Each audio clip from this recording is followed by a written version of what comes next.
السلام علیکم۔ آپ دیکھ رہے ہیں پاک سین 24 نیوز۔ میں ہوں آپ کی ہوسٹ شمائلہ خان۔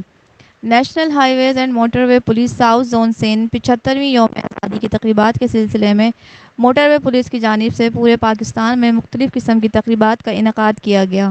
آئی جی موٹر وے پولیس خالد محمود کی ہدایت پر پورے پاکستان میں موٹر وے پولیس کی جانب سے ٹول پلازا پر اسٹالز لگائے گئے، کیک کاٹے گئے، بچوں میں تحائف اور پاکستانی پرچم تقسیم کیے گئے اور پرچم کشائی کی گئی۔